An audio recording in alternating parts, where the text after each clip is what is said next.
a gente segue aqui no estúdio do Vale do Paraíba e hoje a gente vai falar sobre saúde. Vamos falar sobre uma das maiores cooperativas do país, a Unimed, de São José dos Campos. Para isso, eu recebo o doutor Fábio Batista, ele que é presidente da Unimed, também é médico cardiologista. Muito obrigado, doutor, pela presença. Muito obrigado pelo convite.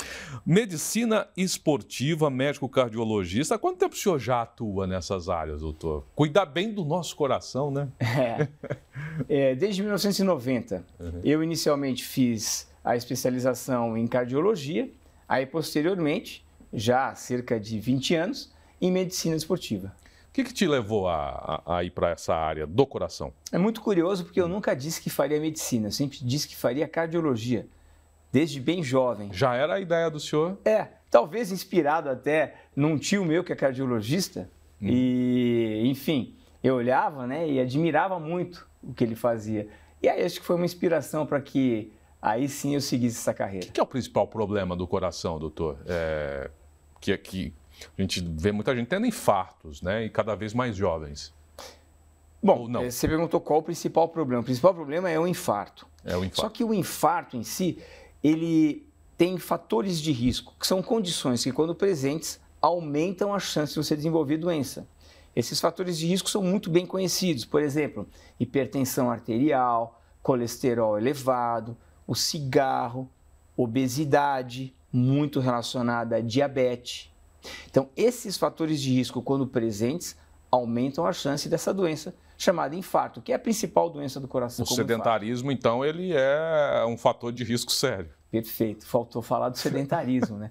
E é interessante que, para você deixar de ser sedentário, basta você iniciar um programa de exercício. Eu vou caminhar na praia, né? Quem está no litoral, eu vou caminhar na praça, quem está em São José dos Campos, não custa nada, é de graça. Isso é só curiosidade minha, vamos falar agora da Unimed. E eu tenho certeza que para muita gente que está em casa também, a gente tem que cuidar do nosso coraçãozinho.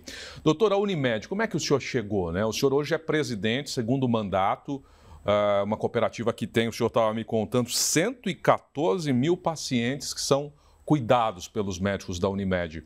Como é que o senhor chegou, portanto, à cooperativa? Bom, a minha história em São José dos Campos começa em 1999. Fiz minha formação em São Paulo, vim para São José dos Campos em 99, 4 anos após, em 2003, iniciei como médico cooperado na Unimed São José dos Campos.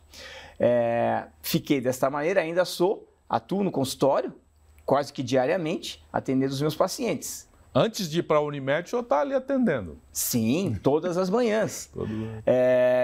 Sem dúvida nenhuma, é aquilo que me dá muito prazer em fazer, né? Que é ser médico sob o ponto de vista assistencial.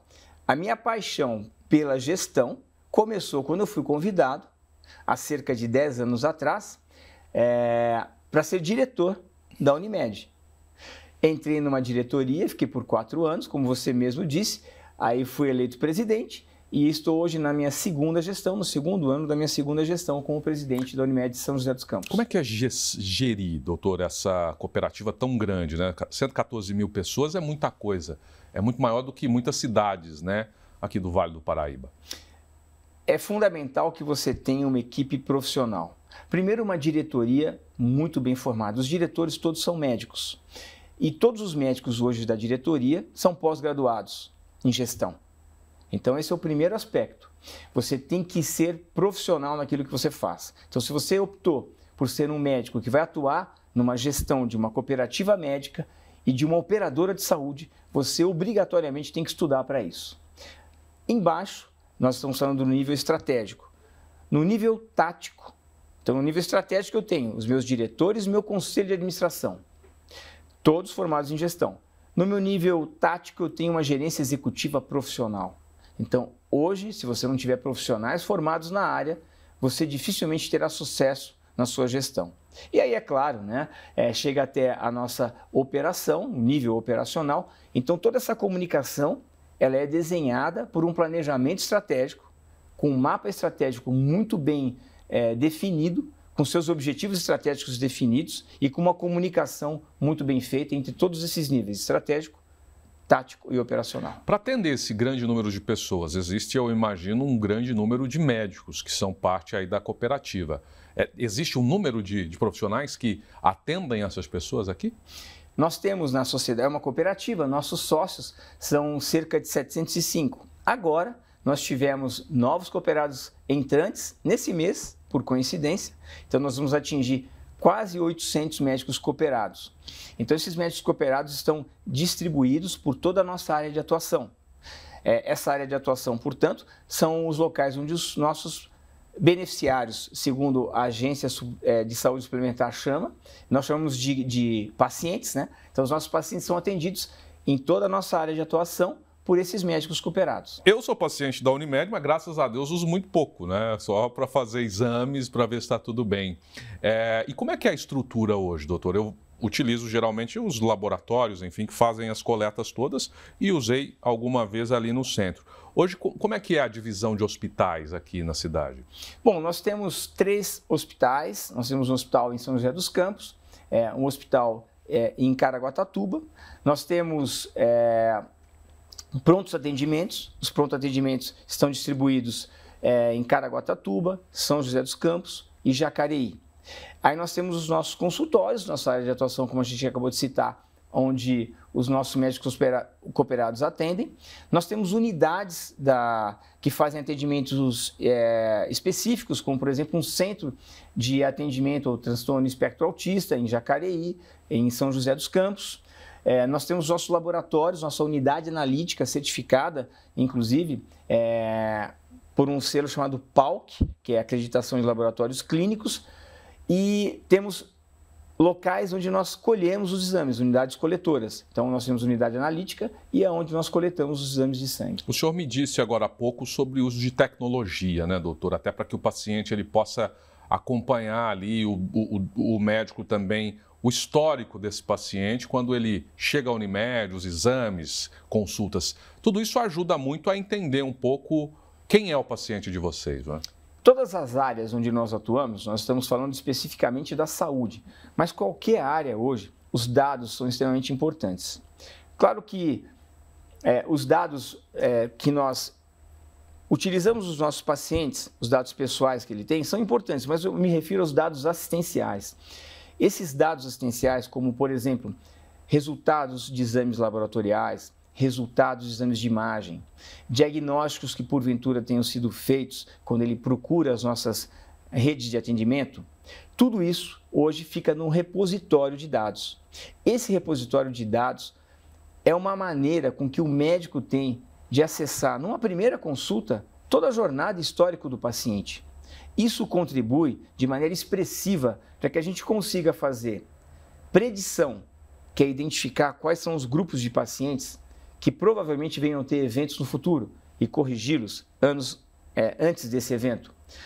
Uma maneira de nós prevenirmos, acabamos de falar sobre os fatores de risco. Eu vou identificar os fatores de risco e corrigi-los para que aquele indivíduo não tenha um evento fatal, um evento de maior relevância, que é um agravo da saúde.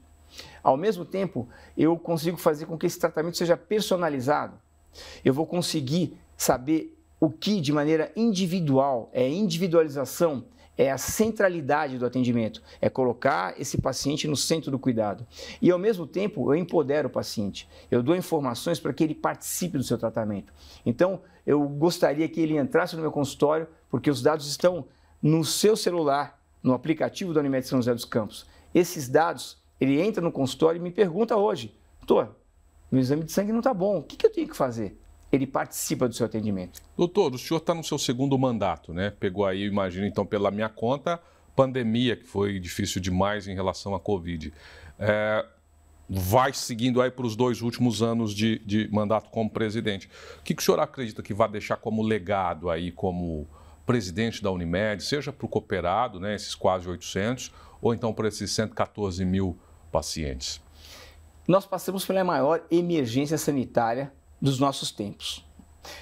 Isso foi um grande desafio já na área assistencial. Nesse período, voltando aí, portanto, 2 anos, nós tivemos a felicidade de oferecer para todos os nossos beneficiários um atendimento de excelência. Em nenhum momento faltou nenhum tipo de... não faltaram vagas. Nós tivemos exemplos ruins no nosso país, infelizmente, mas nós não tivemos falta de atendimento, nós tivemos vaga para todos os nossos pacientes, nós tivemos resultados que foram expressivos, inclusive do ponto de vista humanitário. Fizemos uma maneira com que, mesmo internado, nós tivéssemos o contato dos pacientes com os familiares, utilizando tecnologia para tal. Depois disso, tivemos um desafio muito grande de manter o atendimento diante de uma procura que foi, durante esses anos de pandemia, reprimida de certa forma, porque os nossos hospitais eram ocupados por pacientes que necessitavam de internação pelo Covid. Aí as outras doenças tinham que ser atendidas. Então, essa sobrecarga de atendimento foi mais um desafio que nós vencemos, felizmente, com excelência no atendimento. Mesmo assim, com todas essas dificuldades, tivemos uma série de certificações de qualidade do nosso hospital, certificação de gestão da própria Agência Nacional de Saúde Suplementar, nosso sistema Unimed, através da Unimed do Brasil. Tivemos desempenhos no ponto de vista social e ambiental de destaque. Portanto, realmente a pandemia foi um grande desafio. Felizmente vencemos isso, ultrapassamos, mas crescemos. Crescemos tanto do ponto de vista assistencial quanto do ponto de vista de gestão. Doutor, a gente está encerrando aqui. Quem está em casa pode fazer parte, né, da Unimed, como paciente, ser segurado aí ou beneficiado por esses centenas de profissionais médicos, poder marcar sua consulta, poder ser bem atendido. Como é que a pessoa tem acesso aos planos da Unimed? Tanto do ponto de vista tradicional, como no passado sempre foi, você pode nos procurar na nossa sede da Unimed São José dos Campos, no Hyde Park, que coincidentemente é aqui. É só a gente descer, no mesmo prédio. Subir. Subir. Não, para contratação é no térreo. É no térreo. Você tem razão, descer. Ou então, por exemplo, nós podemos fazer uma jornada toda digital na aquisição desse produto. Hoje, entra na Unimed, no site da Unimed, www.unimedsjc.coop.br, e você consegue adquirir o plano em toda a jornada digital. Você escolhe o plano, você escolhe a forma de pagamento e você finaliza a contratualização no nosso site. Então, tanto do ponto de vista físico, tradicionalmente, como sempre foi feito, ou então, através dos nossos corretores. Nós temos corretora própria e corretores associados, ou então de maneira digital. Doutor, muito obrigado, viu, pela presença do senhor aqui com a gente. Simpático demais e fala muito bem, viu? Imagina, gentileza sua. Sou muito grato de estar aqui com vocês, compartilhando um pouco da nossa cooperativa médica.